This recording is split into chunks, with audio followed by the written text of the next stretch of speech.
What's up, everybody? Brady Figuel here, coming at you with a review for the new Pathogenic album, Crowned in Corpses, that was released last Friday, February 7th. This is the third album by this, I guess, technical deathcore, progressive deathcore, sort of tech death band from Boston.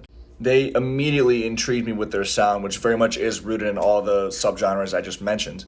And you know, any kind of like progressive metal subgenre is always one that's kind of hit or miss for me, because when it is so like exuberant and drawn out and over the top and oftentimes featuring very lengthy songs, I personally, for my taste, find that a bit hard to get into. There are very few albums of that ilk that I find myself really enjoying and coming back to. So it was very much a sigh of relief when I saw these songs, listened to these songs, and realized that they are a bit more straight to the point, but not for a lack of quality or for a lack of, I guess, interesting ideas. The songs on this record really do keep you engaged with some real catchy, groovy riffing and some vicious vocals and some kind of outside-the-box instrumental ideals, all of which I'll elaborate on. All that being said, though, the progressive tendencies that this album does very much appeals to me just as a music nerd, you could say. Like, I love any kind of odd time signatures, especially when they're used in metal in ways that register and are still catchy and memorable, and this album does that to a T. The opening track on here, Mass Grave Memory, immediately has those off-time riffs that keep you on your toes, and I especially love how they kind of evolve as the song goes on. There's a part like about a minute and 40 seconds in where they're playing similar licks, but just higher up on the guitar, and just overall the riffing in this song is great. Production-wise, the snare drum on this song sounds absolutely amazing. It just sounds so crisp, and those snare hits really pop. I especially love later in the song when you get those constant driving snare hits that keep driving the music forward. There's some really subtle melodic vocals that are kind of layered in, that are really low in the mix, that I thought were a very nice addition to the album, and I especially love in like the last third of this song when you get some added ambiance that, again, kind of echoes that main riff idea. The triplet-driven intro in the next track, The New Rot, very much picks up where the prior song left off as far as just the overall energy and momentum of the album. And then when that main riff kicks in, that sees them really amp up their BT band influence.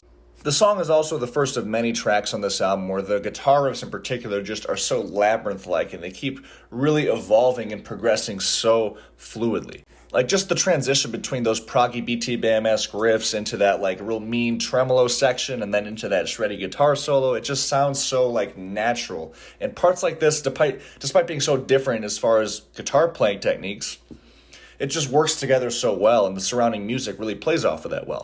Those lead sections in particular, shout out to those parts, because they do really add some prominent emotion into this song and this album. Which, speaking of, what happens with track 3, Dead But Not At Rest, when those acoustic guitars kick in? I don't mean that in a bad way, it's fucking awesome. I just totally did not see it coming. Even after those acoustic guitar sections, the rest of the song is just, again, just a full-on riff fest, very much bringing to mind more like the progressive metalcore-esque bands, maybe like a heavier version of something that'd be on August Burns Red's modern output. A little tongue twister there.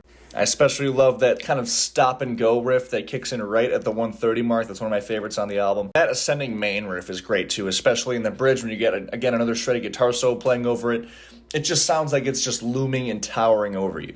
And the next track on here, Exiled from the Abyss, just has the craziest riff / groove, whatever, that I've heard this year so far. It goes so hard. But again, it also is really technical, which I love about it, but then there's just those real mean note choices and those pinch harmonics spliced in there. It's just such a killer groove. It's just one of those riffs where you just can't help but move and just groove to it. It's irresistible. The rest of the song does a perfect job of kind of bringing that riff back at the right times while also incorporating other guitar sections that very much keep the song cohesive and keep the momentum going. Like a third of the way through the song, you get those really technical gent riffs with some proggy drums underneath it, and then it kicks back into that main riff, and just the collision is just unreal. And then at the 3:17 mark, it actually strips down that main riff to where it's just some isolated palm-muted guitars, and it sounds fucking sick. It sounds really moody. So, I mean, yeah, I like all the songs so far, but this song in particular is an A+. I also really like the next track on here, Fragments, which is the most overtly prog-influenced track on here. It takes a lot from Tool, mainly in the rhythm sections, just in its sort of more percussive style of guitar riffing, especially in that intro, and the drums, which utilize very much like a lot of tom grooves, and of course the off-time qualities. Obviously, this song is way heavier than anything Tool has ever put out, but the influence is there. I also like the ambiance that kind of floats over these musical sections, that it appears in the intro, it appears in those verses. And it, again, is one of a few moments on here that does bring in some sort of outside-the-box emotional ideas rather than just focusing on pure anger. The clean vocal sections on this song are amazing and fit with the rest of the song equally as well, which is saying a lot considering just how heavy the non-clean vocal sections are. There's a cool melodic guitar solo in this song, and I even really enjoy like the last 2 minutes of the song, which is just pretty much pure synth melodies. And even though they probably could have condensed it, I just think it was a really nice way to finish the track and kind of sum up everything that it already said. Following that song, we have the title track, which was the first song I heard from the album, given that it was a single, and the song that made me want to review this album and check it out. And again, just that bassy intro, and when that main riff does kick in, that actually features the bass pretty high up in the mix. Sounds great. Doesn't really dominate anything like the bass could be done if it wasn't produced well. But again, just that main groove just goes so fucking hard. It just fucking smacks.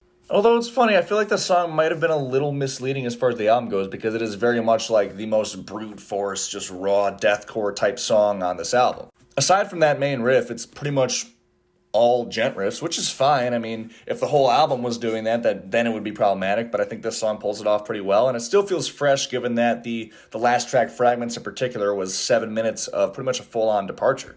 And there's a further departure with the next track, Drag Your Crosses, which very much appropriately somewhat channels black metal. It still is overall the same style that this album has exhibited so far, but with the shrieky high screams on this song and the overall just lyrical content, obviously. Like, if I could sum up the musical section that starts at the 2:52 mark, I think I could confidently call it, like, progressive blackened deathcore, which is like, how many subgenres does that fuse together? The only thing is, aside from the black metal parts of this song, like, the rest of the song does kind of utilize similar ideas that we've heard on the album so far, but the new ideas presented in this song really do make this still stand on its own. So I don't really know if that's a criticism, because just I am overall like a full album type guy. Like, I like listening to albums sequentially in the way they're presented and released, as in track by track, much like the way I've been doing this review so far. And even the times that I listen to this song just on its own, without the full album context, it's fucking killer. It is. And then the final track on her, Silicon Resume, features these really bendy, just real ugly sounding, groaning guitar riffs, which sound great. The best way I can describe this song, especially given the fact that it borders on, well, it's just over 8 minutes actually, is just epic. Like, it really does keep you engaged the whole time, which again, like I said in the beginning of the video, that's saying something. One of my favorite parts on the whole album is on this song, which is, again, saying something considering it's the album closer. And it happens right at like the 5:27 mark when the electric and, I should say, distorted guitars kind of fade out, and you get those sort of like Latin-tinged acoustic guitars. This song and that part, again, immediately brought Between the Buried and Me to mind. And then the melodies that part carries are then carried over into that blast beat section, that extreme metal section that comes after it. And it just is, again, this just emotional, epic collision of sound. And then the song and the album ends with that lovely acoustic guitar coming back and carrying over some beautiful melodies to, again, end everything. So as you guys can see, I'm definitely pretty into this album. There aren't really any tracks that I would say are filler or are skippable tracks, which I think that's the first time I could say that, at least as far as this year's worth of album reviews.